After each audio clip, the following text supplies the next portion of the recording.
Enemy start होती है और हम दो लोगों को देखते हैं जिन पर अचानक एक बहुत बड़ा और डेंजरस मॉन्स्टर अटैक कर देता है। लेकिन तभी एक लड़का उन्हें बचाने के लिए आ जाता है और एक ही हिट में उस मॉन्स्टर को खत्म कर देता है। एंड इस लड़के का नाम होता है तात्सुमी, जो एक छोटे से विलेज से रॉयल कैपिटल जा रहा होता है। एंड ये अपने दो दोस्तों के साथ निकला था, लेकिन रास्ते में मॉन्स्टर अटैक की वजह से वो तीनों अलग हो जाते हैं। एंड ये तीनों साथ में इनके विलेज से रॉयल कैपिटल इसलिए जा रहे थे कि ताकि ये तीनों बड़े और अमीर आदमी बन सके और अपने गरीब गाँव की मदद कर सके। लेकिन आगे उनके साथ क्या होने वाला है इसका उन्हें जरा सा भी आइडिया नहीं होता। और ये जो लड़का तात्सुमी है यही है हमारा एनिमी का main character. Hello guys, welcome back our channel. आज हम देखने वाले हैं एक जबरदस्त एनिमी। अगले दिन हम देखते हैं कि तात्सुमी फाइनली रॉयल कैपिटल में पहुंच जाता है और ऐसे इतना बड़ा शहर पहली बार देखकर वो बिल्कुल शॉक रह जाता है। एंड फिर ये अपने सपने को पूरे करने के लिए सोल्जर बनने के एग्जाम फॉर्म भरने जाता है, लेकिन वहाँ से उसे सीधा लात मार कर निकल दिया जाता है क्योंकि उसकी एज अभी थोड़ी कम थी। एंड फिर हम देखते हैं वो दुखी दुखी वहाँ बैठा होता है, लेकिन तभी उसके पास लियोन आ जाती है जो इससे कहती है कि ये ना इसकी हेल्प कर सकती है डायरेक्ट कमांडर ऑफिसर बनने में, बस बदले में थोड़ा सा लंच कराना होगा और कुछ पैसे चाहिए होंगे। और बेचारा हमारा सीधा साधा तात्सुमी उसके जाल में फंस जाता है। एंड ना सिर्फ उसे लंच करवाता है बल्कि अपना सारा पैसा भी उसे दे देता है, जो कि लियोन अपने साथ लेकर चले जाती है और उसे वहीं पर इंतजार करने को कहती है। एंड अगले दिन तक वेट करने के बाद तात्सुमी समझ जाता है कि उसका भाई पॉपट हो चुका है। अब उसे समझ में आ जाती है कि सारे लोग सही कहते हैं, रॉयल कैपिटल में अच्छे लोग नहीं होते। एंड अब क्योंकि उसके पास पैसे भी नहीं थे तो ये सड़क पर बैठ के वहीं पर ही सो रहा होता है। एंड तभी अचानक से उसके सामने एक बहुत ही अमीर लड़की की गाड़ी रुकती है जिसका नाम होता है माया। वो तात्सुमी से आकर कहती है कि अगर उसके पास सोने की जगह नहीं है तो वो उसके साथ उसके घर चल सकता है। ये सुनकर तात्सुमी बहुत खुश हो जाता है और उसे लगता है कि शायद इस शहर में भी कुछ अच्छे लोग भी हैं। एंड फिर तात्सुमी माया के साथ उसके घर पर आ जाता है, जो कि घर नहीं एक कैसल होता है। एंड ये उसे उसके पापा से मिलता है जिनको ये अपने दोस्त सायो और रे के बारे में बताता है जो कि खो गए होते हैं। एंड कैसे ये और उसके दोस्त कैपिटल में आकर अमीर बनना चाहते थे ताकि अपने गांव की मदद कर सके। एंड इनके गांव की हेड ने तात्सुमी को एक अजीब सी चीज भी दी होती है as a good luck charm. And Maya के पापा इससे कहते हैं कि ये उसकी मदद करेंगे उसके दोस्तों को ढूंढने में और उसे सोल्जर बनने में। ये सुनकर तात्सुमी बहुत खुश हो जाता है। एंड ये लड़का माया ना इससे बहुत अच्छी लगने लगती है। एंड फिर हम देखते हैं ये कुछ दिन तक माया के साथ रहता है, लेकिन फिर एक दिन इसका सोल्जर उसे बताती है कि ये कैपिटल देखने में तो बहुत ज्यादा खूबसूरत लगती है, लेकिन अंदर से ये पूरा सड़ा हुआ है क्योंकि जब से ना असली किंग की डेथ के बाद उसका बेटा किंग बना होता है, जिसे ना एक बहुत ही ज्यादा इविल प्राइम मिनिस्टर कंट्रोल कर रहा होता है और ये कैपिटल अंदर से धीरे धीरे बर्बाद हो रहा होता है। सारे के सारे लोग बहुत ज्यादा सफर कर रहे होते हैं और इसी वजह से तात्सुमी के गाँव में भी इतनी गरीबी आई होती है। एंड ये सोल्जर उसे ये भी कहती है कि उसे यहाँ जल्दी किसी पर भरोसा ना करे। एंड फिर ये सोल्जर इसे नाइट राइडर्स के बारे में बताती है, एक असैसिन ग्रुप जो इस शहर के अमीर लोगों को एक एक करके मार रहा होता है। और फिर रात में हम देखते हैं तात्सुमी जब सो रहा होता है तब उसे अचानक फील होता है कि कोई उनके कैसल के आसपास मौजूद है। एंड तभी इधर हम माया की मम्मी को देखते हैं जिनको नाइट राइडर्स में से एक मेंबर शिली खत्म कर देती है। एंड जैसे इसे किसी के चीखने की आवाज आती है वो भागते हुए जाता है। एंड तभी इसे अपने सामने नाइट राइडर्स देखते हैं जिन्होंने आज माया की फैमिली पर अटैक कर दिया होता है। एंड क्योंकि ये बहुत ज्यादा स्ट्रांग होते हैं एंड इनके पास ना कमाल की पावर्स होती है, इसीलिए इनके गार्ड्स इन लोगों के सामने कुछ भी नहीं कर पाए। एंड तभी इधर हम फिर से लियोन को देखते हैं जिसने तात्सुमी को बेवकूफ बनाया है। एंड ये भी नाइट राइडर्स का हिस्सा थी जो कि माया के पापा को खत्म कर देती है। एंड तभी इधर हम माया को देखते हैं जिसको एक सोल्जर बादशाह की इसके सीक्रेट स्टोर हाउस लेकर भाग रहा होता है, लेकिन तभी एक और नाइट राइडर आकामे यहाँ पर आ जाती है जो इस घाट को आसानी से खत्म कर देती है। लेकिन इससे पहले कि ये माया को मारती तात्सुमी वहाँ पर आकर माया को बचा लेती है। कौन हो तुम? मेरा नाम तात्सुमी है और मैं तुम्हें ऐसे मासूम लोगों को मारने नहीं दूंगा। एंड तभी हम देखते हैं कि लियोन यहाँ पर आ जाता है एंड तात्सुमी को पहचान लेती है। एंड फिर हम देखते हैं कि आकामे और तात्सुमी के बीच लड़ाई हो जाती है। एंड आकामे के पास ना एक रेलिक वेपन होता है, इसकी तलवार एंड रेलिक वेपन मतलब जिनमें जादुई शक्तियां मैजिकल पावर्स होती हैं जिनके बारे में अभी तुम्हें आगे पता चलेंगे। एंड आकामे ना जिसको भी आपने इस रेलिक वेपन इस शॉट से टच कर दिया या फिर छोटी सी भी काट दे दी उसका मरना एक पॉइजन से पक्का हो जाता है। एंड इसने ना अपने रेलिक शॉट से तात्सुमी को भी खत्म कर दिया होता अगर इसका ये लाकी चार्म इसको बचाया ना होता जो इसको इसके विलेज के हेड ने दिया था। लेकिन आप आकामे अपनी असली स्पीड दिखाती है एंड तात्सुमी को खत्म करने वाली होती है, लेकिन तभी लियोन उसे रोक देती है एंड इससे कहती है ये लड़का बेवकूफ और इनोसेंट है आकामे, तुम इसे नहीं मर सकते। ओए तुम तो ही चोर हो ना, तुम भी नाइट राइडर्स का ग्रुप का हिस्सा हो जो मासूमों को मारते हैं। जिसपे लियोन कहती है हाँ हम ही नाइट राइडर्स हैं, लेकिन हम नाइट राइडर्स मासूमों को नहीं बल्कि उन्हें मारते हैं जो मासूमों के ऊपर जुल्म करते हैं, जो मासूमों को मारते हैं। एंड तभी तभी लियोन तात्सुमी को माया की फैमिली की सीक्रेट स्टोर हाउस दिखाती है, जिसमें ना इसकी फैमिली मासूम गरीब लोगों को अपने मजे के लिए टॉर्चर करके मारते थे। एंड वहीं पर तात्सुमी को इसके दोनों दोस्त सायो और रे भी देखते हैं, जिन्हें माया की फैमिली ने बहुत ज्यादा टॉर्चर किया होता है। एंड सायो तो बेचारी खत्म हो गई होती है, लेकिन रे अभी भी जिंदा होती है, लेकिन इसके पास भी ज्यादा टाइम नहीं बचा होता। एंड तात्सुमी को देखकर रे बहुत ज्यादा खुश हो जाता है एंड इसे सब कुछ बता देता है कि कैसे माया और उसकी फैमिली ने इसे और सायो को सिर्फ अपने मजे के लिए बहुत ज्यादा टॉर्चर किया, जिसको सायो बेचारे झेल नहीं पाई एंड मारी गई। एंड तभी माया कहती है, हाँ तो क्या हुआ, तुम सब गरीब हो, इसका फर्क पड़ता है कि तुम जियो या मरो, तुम लोग सिर्फ हम अमीर लोगों की गुलामी और मजे के लिए बने। एंड तभी तात्सुमी माया को एक ही बार में खत्म कर देता है। एंड लियोन और आकामे तात्सुमी की शॉर्ट स्किल देखकर समझ जाता है कि ये कोई नॉर्मल लड़का नहीं है। एंड तभी हम देखते हैं कि माया की फैमिली ने रे को जो पॉइजन दिया था वो उसे खत्म करने वाला था, जिससे अब रे को कोई भी नहीं बचा सकता था। तात्सुमी बहुत ज्यादा दुखी हो जाती है, लेकिन रे इसे किसी तरह कहती है, तात्सुमी मैं और सायो तो फेल हो गए, लेकिन मुझे यकीन है कि तुम नहीं होगे। प्लीज तात्सुमी हमारे प्रॉमिस को हमेशा याद रखना और हमारे विलेज का ख्याल रखना। एंड तभी इसी के साथ रे भी वहीं पर खत्म हो जाती है, जिस पे तात्सुमी बहुत ज्यादा रोता है। एंड फिर हम देखते हैं लियोन तात्सुमी को अपने साथ इन सब के पास लेके आ जाती है एंड कहती है, आज हमें एक और नया मेंबर मिल गया है नाइट राइडर्स का, जिसको तात्सुमी ना चाहते हुए भी मना नहीं कर पाता। फिर अगले दिन हम देखते हैं तात्सुमी एक एक करके अपने सारे नए टीममेट से मिलता है एंड सबके सब ना थोड़े बहुत हिले हुए होते हैं, खास करके ये बुलेट जो कि ना एक गे होता है। एंड गे क्या मतलब तो तुम लोगों को पता ही होगा शायद। एंड हमारा तात्सुमी समझ जाता है कि भाई इससे थोड़ा बच के ही रहना होगा। फिर ये शीले से मिलता है और मायने से मिलता है, जो कि छोटा पैकेट बड़ा धमाका टाइप की होती है। एंड फिर ये स्टाइलिश लाभ से भी मिलती है। एंड देन फाइनली ये मिलता है आकामे से, जिसको खाना खाना बहुत ज्यादा पसंद होता है एंड बहुत ही ज्यादा फास्ट और स्ट्रॉन्ग होती है। एंड देन फाइनली इनके नाइट राइडर स्क्वाड की बॉस से, जो इसे बताती है कि नाइट राइडर रिवॉल्यूशनरी आर्मी का हिस्सा है, जिनकी जॉब ना बहुत ही ज्यादा खतरनाक होती है, लेकिन ये लोग ना एक कॉज के लिए लड़ रहे होते हैं, इस कैपिटल की इविल प्राइम मिनिस्टर को खत्म कर इस कैपिटल और इस किंगडम में वापस से खुशियां लाने की, जो कि तात्सुमी का भी एक तरह से सपना था, वापस से इसके विलेज में खुशियां और ऑयल लाना। इसीलिए तात्सुमी तैयार हो जाता है इनके नाइट राइडर्स ग्रुप को ज्वाइन करने के लिए। एंड फिर इसे इसकी बॉस बताती है कि आज तात्सुमी को आकामे के साथ ट्रेनिंग करनी है। एंड सबसे पहले तो ये आकामे के साथ खाना बनाता है, क्योंकि शायद तुम्हें याद होगा कि आकामे को खाना बनाना बहुत ज्यादा पसंद है। एंड उसके बाद ये लोग साथ में फिशिंग भी करते हैं, जहाँ पे ये लोग पानी के अंदर घुसकर बिना किसी टूल के मछलियों को पकड़ते हैं। एंड फिर हम देखते हैं तात्सुमी को इसका पहला मिशन मिलता है कैप्टन ओग्रे और उसके दोस्तों गमाल को मारने का, क्योंकि ये दोनों ना साथ में बहुत ही गलत काम कर रहे होते हैं। गमाल गलत काम करता था और ओग्रे अपने कैप्टन की फोर्स का फायदा उठाकर किसी और इनोसेंट आदमी को फंसा देता था, जिससे गमाल बच जाता था एंड गमाल इसे बहुत सारे पैसे देता था। एंड फिर हम देखते हैं आकामे और लियोन जाके गमाल को आसानी से खत्म कर देते हैं। एंड आकामे ना एक स्लेव थी, जिसको इसकी बहन के साथ रॉयल कैपिटल में खरीदा था एक एसासिन बनने के लिए। लेकिन जब थोड़े सालों बाद आकामे ये समझ गई थी कि एम्पायर बहुत सारे बुरा काम करवा रहा है इससे, तब इसका सामना इसकी बॉस के साथ होता है, जो कि इसे हराकर इसे कन्विंस कर लेती है नाइट राइडर्स ग्रुप में ज्वाइन होने के लिए। एंड फिर इधर हम तात्सुमी को देखते हैं, जो इस कैप्टन ओग्रे को किसी तरह अकेले में लेकर आ जाता है एंड इससे भिड़ जाता है। एंड तात्सुमी होता तो बहुत ज्यादा स्ट्रॉन्ग और फास्ट, लेकिन क्योंकि पहली बार इसका मुकाबला एक इतनी स्ट्रॉन्ग ओपोनेंट से हो रही थी, इसलिए इसी भी थोड़ी दिक्कत हो रही होती है। लेकिन फिर भी तात्सुमी किसी तरह अपने विलेज और अपने फ्रेंड्स की मेमोरीज को याद करके किसी तरह ओग्रे को खत्म कर देता है एंड अपने पहले मिशन में पास हो जाता है। एंड ये चेक करने के बाद कि तात्सुमी ने सच में बिना एक स्क्रैच के ओग्रे को खत्म कर दिया होता है, आकामे बहुत ज्यादा खुश हो जाती है, क्योंकि ना ये भले ही दिखाती ना हो, लेकिन इसको अपने सारे के सारे टीममेट्स की बहुत चिंता होती है, ये बहुत अच्छी होती है। एंड फिर अगले दिन हम देखते हैं इन लोगों को कहीं से पता चलता है कि इन लोगों के सीक्रेट बेस को कुछ लोगों ने ढूंढ लिया है, जिनको निपटाने की जिम्मेदारी बॉस इन सबको देता है। एंड फिर हमें इन सब के रैलिक पावर्स का पता चलता है। एंड फिर तात्सुमी बुलेट को पहली बार इसका रैलिक यूज करते हुए देखते हैं, जिसका नाम होता है इनकर्शियो, जिससे ना एक बहुत ही स्ट्रॉन्ग और कमाल का आर्मर मिल जाता है, जिससे इसकी स्पीड, एजिलिटी सब कुछ बहुत ज्यादा बढ़ जाते हैं। एंड फिर हम आकामे को उसकी one cut poison shot use करते हुए देखते हैं, जिससे अगर इसने एक छोटा सा भी कट आकामे ने अपने शॉट से किसी को भी दे दिया तो उसका मरना पक्का। एंड क्योंकि ये इतनी ज्यादा फास्ट होती है, इसीलिए ये हद से ज्यादा खतरनाक और स्ट्रॉन्ग होता है। एंड फिर हम शैले को देखते हैं, जिसके पास एक सीजर रैलिक होते हैं, जिससे कुछ भी काट सकती है, मतलब कुछ भी। एंड फिर मिनी, जिसका रैलिक एक गन होता है एंड जितने खतरे में मिनी होती है, इसकी पावर उतनी ज्यादा बढ़ती है एंड इसका एम भी कमाल का होता है। एंड फिर हम लियोन को देखते हैं, जिसके पास एक ऐसा रैलिक होता है जिससे ना एक हाफ टाइगर में ट्रांसफॉर्म हो सकती है, जिससे इसकी स्ट्रेंथ, स्पीड, रिफ्लेक्स सब कुछ बहुत ज्यादा बढ़ जाती है। लाभ, जिसके पास बहुत ही स्ट्रॉन्ग और ड्यूरेबल थ्रेड को को कंट्रोल करने का रैलिक होती है एंड इसका भी रैलिक कमाल का होता है जिसके बारे में हमें आगे पता चलेंगे। एंड लास्ट में तात्सुमी जिसके पास कोई रैलिक नहीं होता लेकिन इसकी स्पीड और शॉट इसके कमाल की होती है एंड ये लोग ना भाई साथ में आसानी से उन सारी घुसपैठियों को निपटा देते हैं। अगले दिन हम देखते हैं आज तात्सुमी को ट्रेनिंग देने के बारे मीनी की होती है लेकिन तात्सुमी बेचारा गलत टाइम पर इसके कमरे में घुस जाता है एंड मरते मरते बचता है। एंड फिर पूरे दिन को इसके साथ बिताने के बाद तात्सुमी समझ जाता है कि मीनी के काफी सारे स्क्रू डीले हैं लेकिन इसका निशाना बहुत ही ज्यादा अच्छा होता है एंड मीनी का सिर्फ एक ही मिशन होता है कि इस दुनिया से दुख और डिस्क्रिमिनेशन को खत्म करना, क्योंकि बचपन में ना इसने बहुत ज्यादा दुख और डिस्क्रिमिनेशन झेला होता है क्योंकि एक दूसरे रेस के ही होते हैं। एंड फिर तात्सुमी को यह भी पता चलती है कि इनके नाइट राइडर्स ग्रुप में बुलेट, शिले, बॉस और आकामे के चारों तरफ बाउंटी पोस्टर लगे हुए होते हैं, इसीलिए वो लोग इन दोनों की तरह खुलेआम शहर में नहीं घूम सकते थे। एंड कैसे प्राइम मिनिस्टर इस बेवकूफ प्रिंस को कंट्रोल करके कितने बुरे काम करवा रहा होता है और उन सारे लोगों को खत्म करवा रहा होता है जो उसके बुरे कामों के बीच में आते हैं। एंड फिर हम देखते हैं तात्सुमी मिनी के साथ एक मिशन पर जाता है एंड मिनी की कमाल की स्नैपिंग स्किल को देखकर एकदम शॉक्ड रह जाता है। लेकिन जब ये लोग वापस जा रहे होते हैं तभी अचानक से जिस आदमी को मिनी ने मारा था उसका बॉडीगार्ड उन लोगों पर अटैक कर देता है जो कि बहुत ही ज्यादा स्ट्रॉन्ग मार्शल आर्टिस्ट होती है। लेकिन तात्सुमी की हेल्प से मिनी किसी तरह से इसे भी खत्म कर देती है एंड ये भी समझ जाती है कि तात्सुमी में कुछ तो बात है। एंड फिर हम जैंग को देखते हैं, एक पागल किलर जिसको मासूम लोगों को मारने का बहुत शौक है और क्योंकि पुलिस के पास का होता नहीं जैंग को पकड़ना क्योंकि इसके पास भी रैलिक है, तो इसीलिए नाइट राइडर्स अपने ऊपर रेस्पॉन्सिबिलिटी ले लेते हैं जैंग को खत्म करने की। लेकिन इन लोगों को यह नहीं पता था कि जैंग की रैलिक वेपन की पावर क्या है। एंड इतने दिनों में तात्सुमी सारे नाइट राइडर्स मेंबर से बहुत ज्यादा क्लोज आ गया होता है, खास करके शिले और बुलेट से, और बुलेट से तो ना चाहते हुए भी कुछ ज्यादा ही क्लोज। एंड फिर हम देखते हैं इसकी बॉस इसे बताती है कि इस दुनिया में टोटल 48 रैलिक वेपन होते हैं जिन्हें बहुत ही टाइम पहले इस किंगडम के फर्स्ट किंग ने बहुत सारे एंशिएंट मैजिक और काफी मॉन्स्टर को खत्म करके बनाए थे जिन्हें अब दोबारा बनाना लगभग नामुमकिन है। और उन्हीं 48 रैलिक में से इन सब के पास एक रैलिक होता है जो इन्हें मैजिकल पावर्स देते हैं। एंड इसकी बॉस ये भी बताती है कि जब दो रैलिक यूजर्स आपस में लड़ते हैं तो एक का मरना पक्का होता है। एंड हर एक रैलिक वेपन में एक स्पेशल पावर होती है, जैसे कि बुलेट के इनकर्सिव की स्पेशल पावर होती है कि कुछ टाइम के लिए गायब हो सकता है। फिर हम देखते हैं ये सारे के सारे रात में जैंग को ढूंढ रहे होते हैं उसे खत्म करने के लिए, जो कि रात में लोगों को मारता था। लेकिन जैंग यहाँ ऊपर से इन सब को अपने रैलिक के यूज करके देख रहा होता है एंड वो सही मौके का इंतजार कर रहा होता है। एंड जैसे ही इसको तात्सुमी अकेले में मिलती है ये अपने रैलिक के यूज करके तात्सुमी को हिप्नोटाइज कर देते हैं, जिससे इसको इसकी दोस्त सायो देखने लगती है, जिसको देख के ऑब्वियसली तात्सुमी का दिमाग बंद हो जाता है। एंड ये इसका पीछे करते करते सारे नाइट राइडर से काफी दूर आ जाता है जो कि जैंग का एक ट्रैप था। एंड तो अब जैंग अपना असली चेहरा दिखाता है एंड ये दोनों आपस में टकरा जाते हैं। एंड जैंग ना अपने रैलिक की यूज करके लोगों के दिमाग को पढ़ सकता है, जिससे ये पहले ही आसानी से तात्सुमी के सारे मूव्स को प्रेडिक्ट कर लेता है एंड इसके ऊपर भारी पड़ रहा होता है। एंड अगर तात्सुमी इतना ज्यादा फास्ट ना होता ना तो अभी तक ये पक्का मारा गया होता, लेकिन फिर भी जैंग ने इसे बहुत ज्यादा इंजर्ड कर दिया होता है। लेकिन तभी हम देखते हैं आकामे वहाँ पर आ जाती है एंड अब ना ये दोनों आपस में टकरा जाते हैं, लेकिन क्योंकि जैंग इसके भी अटैक्स को प्रेडिक्ट कर लेता है इसीलिए आकामे इसे आसानी से मार नहीं पा रही होती। एंड तभी जैंग फिर से अपने रैलिक की स्पेशल पावर यूज करती है, जिससे आकामे को भी तात्सुमी की तरह इल्यूजन से इसकी बहन दिखने लगती है, जिससे वो बहुत ज्यादा प्यार करती थी। लेकिन आकामे का दिल और दिमाग तात्सुमी की तरह वीक नहीं था, इसीलिए आकामे इसकी हिप्नोसिस से बाहर आ जाती है एंड ये दोनों दोबारा से आपस में टकरा जाते हैं। एंड भले ही जैंग इसकी मूव को प्रेडिक्ट कर लेता है, लेकिन क्योंकि आकामे बहुत ज्यादा फास्ट और स्ट्रॉन्ग होती है और इसीलिए आसानी से अपने रैलिक वेपन का यूज करके इसके ब्लेड्स को तोड़ देता है एंड जैंग को खत्म कर देता है। एंड फिर अगले दिन हम देखते हैं तात्सुमी जैंग की रैलिक वेपन को अपना बनाने का ट्राई करता है, लेकिन जैंग का रैलिक तात्सुमी के हाथ सेट नहीं करता। एंड असल में किसी भी रैलिक वेपन को कोई तभी यूज कर सकता है जब वो रैलिक उसे खुद चूज करे। एंड ये नाइट राइडर्स वाले ना ऐसे रैलिक्स को जमा कर रहे होते हैं वापस से रिवोल्यूशनरी आर्मी हेडक्वार्टर्स भेजने के लिए, क्योंकि ऑब्वियसली जितने स्ट्रॉन्ग रैलिक्स इनके पास होंगे उतने ही ज्यादा ये लोग स्ट्रॉन्ग होंगे और उतने ही इन लोगों के जीतने के चांस होंगे प्राइम मिनिस्टर किंग के खिलाफ। एंड फिर बॉस इसे एक बुक देती है जिसमें सारे के सारे 48 रैलिक्स की इंफॉर्मेशन है। एंड तब तात्सुमी इससे पूछती है कि आखिर सारे 48 रैलिक्स में से सबसे ज्यादा स्ट्रॉन्ग कौन सा है, जिस पे इसकी बॉस कहती है मेरे हिसाब से आइस रैलिक जो कि एसडेट नाम की लड़की के पास है वो सबसे स्ट्रॉन्ग है, जिसे अभी हम आगे देखेंगे। एंड एसडेट ना भाई इनके किंगडम में नॉर्थ में होती है, जिसने अकेले ही पूरी नॉर्दर्न रेस को हरा दिया होता है। एंड एसडेट सच में समझ लो बहुत ही ज्यादा स्ट्रॉन्ग होती है, मतलब एक तरह से समझ लो इनकी दुनिया की गोजो होती है वो। एंड क्योंकि ना प्राइम मिनिस्टर को बहुत दिक्कत हो हो रही होती है और ये परेशान हो गया होता है नाइट राइडर्स से। इसीलिए ये एसडेट को वापस कैपिटल में बुला लेता है नाइट राइडर्स को खत्म करने के लिए। एंड फिर इधर हम लियोन और तात्सुमी को देखते हैं जो साथ में ऐसे ही घूम रहे होते हैं, लेकिन तभी अचानक से इनके पीछे ये सारे लोग पड़ जाते हैं जिन्हें लियोन ने तात्सुमी की तरह बेवकूफ बना के लूटा था। एंड इन सब से बचने के चक्कर में ये दोनों बिछड़ जाते हैं एंड तात्सुमी रास्ता भटक जाता है। एंड जब इसे समझ नहीं आ रहा था कि अब कहाँ जाए, तभी इसके पास रॉयल कैपिटल पुलिस की शेरियो आती है। एंड इसके पास भी ना एक रेलिक होती है जो कि एक अजीब सा डॉग जैसा दिखता है जिसका नाम होता है कोरो। एंड ये इसकी मदद करती है वापस से सही जगह जाने में। एंड फिर वहाँ से चले जाती है। एंड इसका नाम याद रखना शेरियो।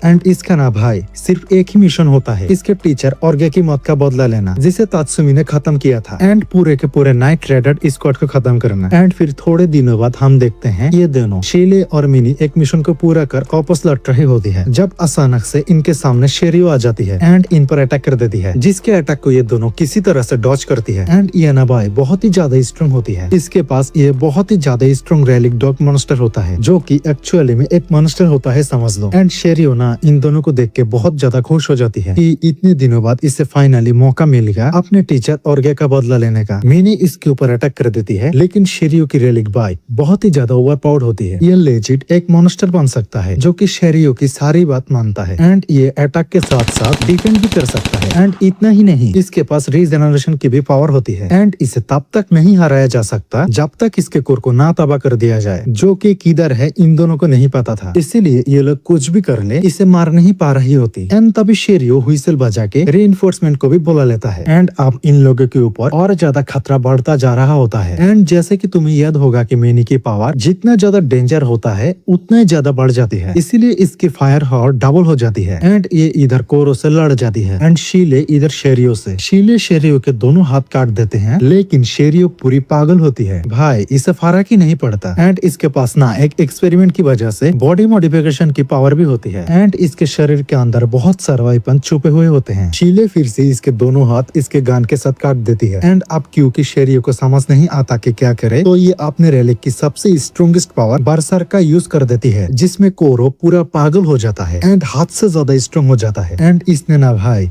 मिनी को खत्म कर दिया होता अगर सही टाइम पर शीले ने आकर वहाँ पर मिनी को बचाया ना होता। ये दोनों की दोनों बहुत ही खुश हो जाती हैं, लेकिन तभी शेरियो अपनी मुंह के अंदर की सीक्रेट गन का यूज करके शीले के सीधे दिल के आर पार गोली मार देती है। एंड कोरो भी ना भाई इसे बीच से अलग कर देती है। मिनी पगला जाती है एंड शेरियो की तरफ इतनी इंजर्ड होने के बावजूद भी आगे बढ़ने लगती है, लेकिन तभी वहाँ शेरियो की रीइंफोर्समेंट भी आ जाती है एंड शीले और मिनी ना पूरी तरह से घिर जाते हैं। लेकिन तभी मरने से पहले शीले अपनी लास्ट मोमेंट में अपनी रेलिक की स्पेशल पावर सुपर लाइट की यूज कर देती है, जिससे इन सब को कुछ भी दिखना बंद हो जाता है। एंड तभी ये बोलती है मिनी भाग जाओ यहाँ से, लेकिन शीले मैं अब नहीं बचने वाली मिनी, प्लीज अगर तुम यहाँ से बच के निकल गए तो मैं खुशी खुशी मर सकूंगी, और हाँ सबको मेरी तरफ से बस एक ही चीज कह देना, थैंक यू। एंड मिनी इसको शीले के लास्ट विश माननी पड़ती है एंड ये वहाँ से भाग जाती है एंड शीले हंसी खुशी खत्म हो जाती है। एंड शिरियो ये बहुत ही ज्यादा खुश हो जाती है क्योंकि आज उसने पहले नाइट राइडर मेंबर को खत्म कर दिया होता है, लेकिन ये सारे के सारे बहुत ज्यादा दुखी हो जाते हैं। एंड शीले की मौत के बारे में सुन के तात्सुमी तो इतना गुस्सा हो जाता है कि वो वापस जाकर शिरियो को मारने की बात करने लगती है, लेकिन तभी बुलेट इसे किसी तरह वापस से होश में ले आती है एंड इससे बोलता है कि ये सारे लोग शीले का बदला जरूर लेंगे, लेकिन सही टाइम आने पर। एंड मिनी ये अपने आप से वादा करती है कि ये शिरियो को जरूर मारेंगे एंड इस तरह ये लोग आज अपना पहला मेंबर खो देते हैं। एंड फिर इधर हम एसडेथ को देखते हैं जो इतने टाइम बाद वापस कैपिटल लौटी हुई है द नाइट राइडर्स को खत्म करने के लिए। एंड इसे ना कुछ भी पसंद नहीं होता सिवाय लड़े झगड़े और वार के, लेकिन अब अचानक से इसके मन में एक और इच्छा जग जाती है जो कि होती है किसी लड़के को ढूंढकर उससे प्यार करने की। एंड इसके ना 3 सोल्जर होते हैं, अल्फा बीटा और गामा, जिनके पास एक एक रेलिक वेपन होता है, जिन्हें ना ये ऑर्डर देती है कि इनके किंगडम के सारे उन मिनिस्टर को खत्म करने की जो कि सिविल फ्रेम मिनिस्टर के खिलाफ प्लानिंग कर रहे होते हैं। एंड फिर इधर हम देखते हैं आकामी वाले दिखा नहीं रही होती है कि उसे दुख हो रही है, और ये ठीक है शीले के गुजरने के बाद भी, लेकिन तात्सुमी ये जानता था कि अकामे अंडर से टूट गई है। इसीलिए जब अकामे अकेले में इसे अपना असली दुख दिखाती है तो तात्सुमी इससे वादा करती है कि वो कभी नहीं मरेगा और इसके मरने का दुख अकामे को ये कभी नहीं होने देगा। उसके बाद हम देखते हैं है तात्सुमी और बुलेट साथ में बहुत ज्यादा हार्ड ट्रेनिंग करने लगती है और ज्यादा स्ट्रॉन्ग होने के लिए। एंड इधर हम देखते हैं क्योंकि अल्फा, बेटा और गामा बहुत सारे अच्छे मिनिस्टरों को मार रहे होते हैं, वो भी नाइट ट्रेडर्स के नाम पर। तो इनकी बॉस डिसाइड कर लेती है कि इन्हें इन तीनों को खत्म करना ही होगा। इसीलिए ये बुलेट और तात्सुमी को इस शिप में भेज देती है जहाँ पर इन तीनों का अगला टारगेट था। एंड इन दोनों का काम था इसको प्रोटेक्ट करना। एंड लियोन ये भी यहाँ पर आई होती है एसडेड को खत्म करने के लिए, लेकिन क्योंकि एसडेड इतनी ज्यादा स्ट्रॉन्ग होती है एंड लियोन के पास ना डेंजर को सेंस करने की पावर थी, इसीलिए वो समझ जाती है एसडेड को नहीं मर सकती, इसलिए वहाँ से वो भाग जाती है। फिर थोड़ी देर बाद हम देखते हैं जब ये शिप शोर से काफी दूर आ जाती है और इन सब की पहुंच से बहुत दूर निकल जाती है, तब अल्फा अपना काम करता है। एंड इसके पास ना फ्रूट रेलिक वेपन होता है जिससे ना ये लोगों की मसल को कंट्रोल कर सकता है, जिसका यूज करके सबको बहुत ही ज्यादा कमजोर करके उसे बेहोश कर देता है। लेकिन तात्सुमी इसके रेलिक से पूरी तरह से बेहोश नहीं होता। एंड तभी इसके पास गामा आ जाता है जिसके पास ये बूमेरंग रेलिक होती है। अरे यकीन नहीं होता,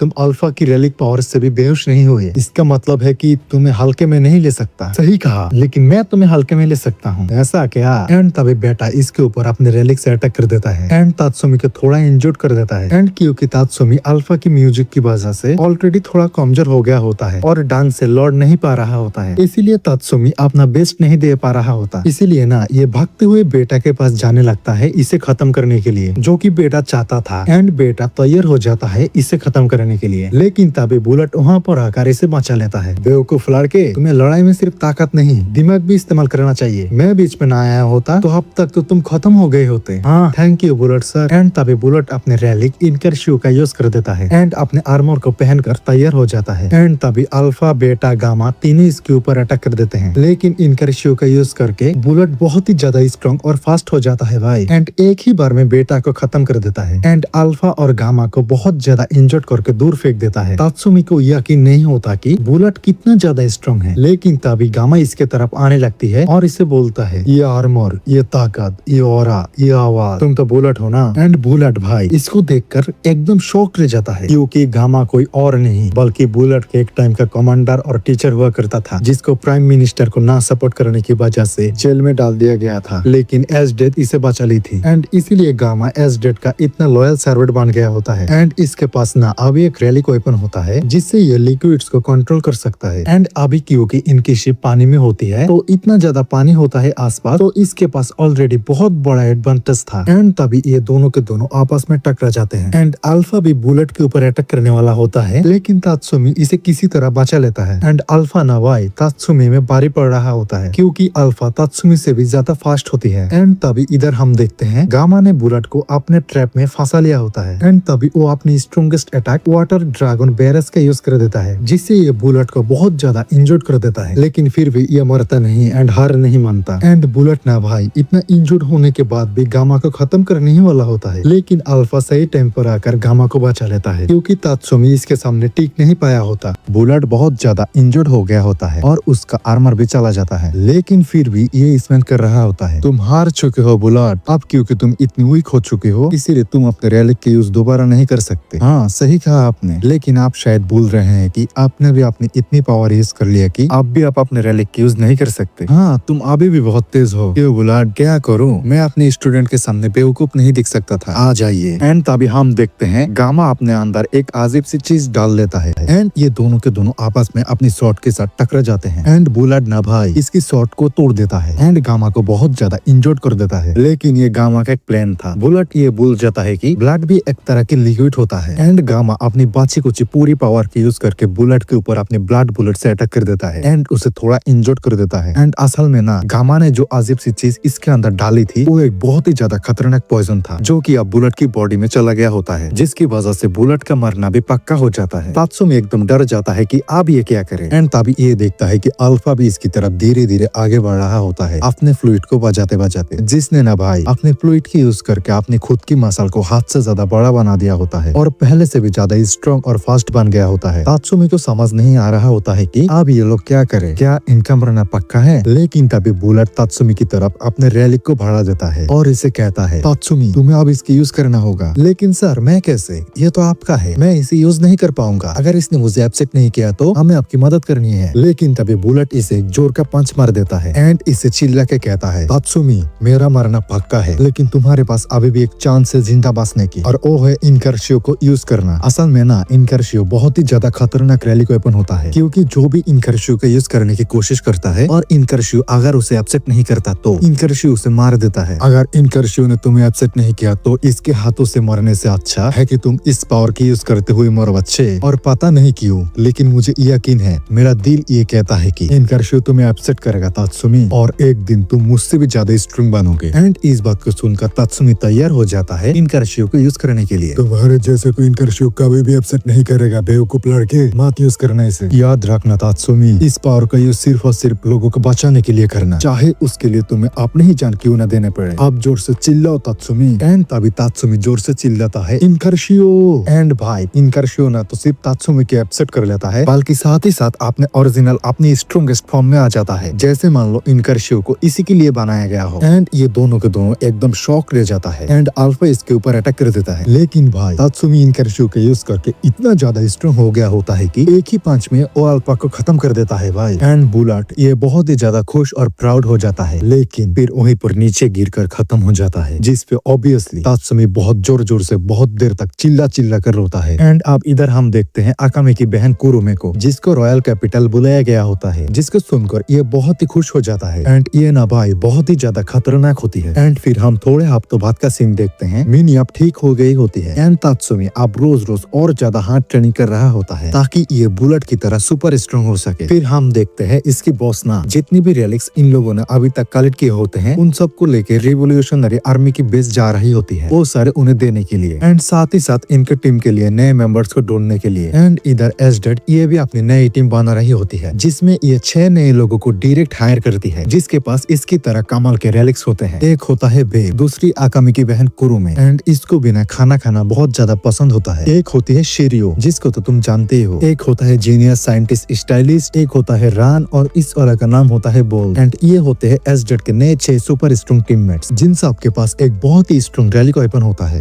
एंड फिर हम देखते हैं एसडेड अंदर आके इन सब पे डायरेक्ट अटैक कर देती है इनके टेस्ट के लिए। एंड बेब के अलावा इन सब के सब काफी इम्प्रेस कर देते हैं इसे। एंड एसडेड इनके टीम का नाम जागिर्स रखती है, जिनका बस एक ही मिशन था, नाइट राइडर्स को खत्म करना। और क्योंकि इन लोगों को शीले की एक रैलिक वेपन के लिए एक नया यूजर भी चाहिए था, जिससे ये एक और को अपने टीम में ले सके, इसलिए एसडेड डिसाइड करती है कि एक टूर्नामेंट करवाने की, जिस टूर्नामेंट को तात्सुमी भी ज्वाइन कर लेता है, क्योंकि पहले तो इसे पैसे चाहिए थे, दूसरा ताकि ये एसडेड और जिगर्स के खिलाफ थोड़ी इंफॉर्मेशन कलेक्ट कर सके, क्योंकि इन लोगों को ना एसडेड के बारे में अभी तक सिर्फ इतना ही पता होता है कि एसडेड बहुत ही ज्यादा स्ट्रॉन्ग और क्रूएल होती है, जिसके पास आइस रेलिक होता है। एंड ये भी कि इनकी बॉस नाजेंडा और एसडेड पहले टीममेट्स थे, जिन्होंने साथ में काफी सिटीज को कैप्चर किया था। एंड फिर इधर हम देखते हैं तात्सुमी आसानी से सबको हरा के इस टूर्नामेंट को जीत जाता है। एंड जैसे ही ये स्माइल करता है ना, इसकी क्यूट सी स्माइल और इसकी पावर को देख के एसडेड, जो कि बहुत टाइम से एक लड़के को ढूंढ रही होती है, इसे तात्सुमी से प्यार हो जाता है। एंड तात्सुमी ना इसे इतना पसंद आ जाता है कि ये लेजिट इसे चेन में बांधकर इससे कहती है अब ये जिंदगी भर इसके साथ ही रहेगी। एंड काश इसकी जगह में होता तो क्या ही हो जाता। मैंने कुछ भी नहीं कहा। एंड फिर इधर हम देखते हैं इनके बेस में सबके सब टेंशन में आ जाते हैं कि आप क्या करें, लेकिन इन सबसे ज्यादा टेंशन में बेचारा हमारा तात्सुमी होता है, जिसके पीछे एक बहुत ही खतरनाक और स्ट्रॉन्ग लड़की पड़ गई होती है। लेकिन फिर भी ये अंदर से थोड़ा बहुत खुश हो जाता है, क्योंकि ये ऐसे ही ना था जिगर्स की इंफॉर्मेशन को कलेक्ट कर सकता था। एंड ये ना थोड़ी दिनों में समझ जाता है कि 6 के 6 जिगर्स भाई बहुत ही ज्यादा स्ट्रॉन्ग होते हैं, लेकिन खास करके आकामी के बहन कुरुमी। एंड फिर थोड़े दिनों बाद हम देखते हैं ई और बेब एक माउंटेन में आए होते हैं कुछ मॉन्स्टर को मारने के लिए। एंड अब क्योंकि तात्सुमी ने बहुत इंफॉर्मेशन कलेक्ट कर ली होती है और साथ ही साथ अभी एसडेड भी यहाँ पर नहीं होती है इनके साथ, तो ये समझ जाते हैं कि ये सही मौका है यहाँ से भागने का। एंड ये बेब को चकमा देके यहाँ से भागने की कोशिश करता है, लेकिन बेब के पास ना इसकी तरह ब्लू इनकर्शियो होता है, जो कि इससे भी ज्यादा फास्ट होता है। एंड तभी बेब कहता है तुम तो नाइट राइडर्स के मेंबर्स हो ना, मैं तात्सुमी को बाद में ढूंढूंगा, पहले मैं तुम्हें मारूंगा नाइट राइडर। एंड ये दोनों के दोनों आपस में टकरा जाते हैं। एंड बेब का ब्लू इनकर्शियो ना भाई सच में तात्सुमी वाले से भी ज्यादा फास्ट और स्ट्रॉन्ग होती है, लेकिन इसके पास तात्सुमी की तरह गायब होने की एबिलिटी नहीं होती, जिसके यूज करके तात्सुमी किसी तरह बच के यहाँ से निकल जाता है। एंड सारे की सारी इन्फॉर्मेशन को लेकर नाइट राइडर्स के बेस पे आ जाता है एंड इन्हें सब कुछ बता देता है। एंड ये सारे रेडी हो जाते हैं उतने स्ट्रॉन्ग जिगार्ड्स और एसडेड को खत्म करने के लिए, लेकिन इन्हें ये नहीं पता था कि ये जीनियस साइंटिस्ट स्टाइलिश, जिसको पहले ही तात्सुमी पर शक था, वो अपने साथियों के साथ तात्सुमी का पीछा करते करते यहाँ पर आ गया होता है एंड इनके सीक्रेट बेस को ढूंढ लिया होता है। लेकिन ये जीनियस साइंटिस्ट ने जीनियस वाला काम नहीं करता है एंड वापस जाके अपनी टीम को बताने के बजाय अकेले अपने साथियों के साथ इन सब पर अटैक कर देता है। एंड इनके साथियों में से एक ये भी होता है जिसके पास शीली का रैली को वेपन था, जिसे मिनी हरा देती है और शीली का रैली को वेपन को वापस ले लेती है। एंड तभी वहाँ पर इनकी बॉस नाजेंडा दो नए रैलिक यूजर के साथ वहाँ पर आ जाते हैं, जो कि अब नया नाइट राइडर्स मेंबर है, जिनमें से एक ये होता है सुसानो, जो कि एक ह्यूमन नहीं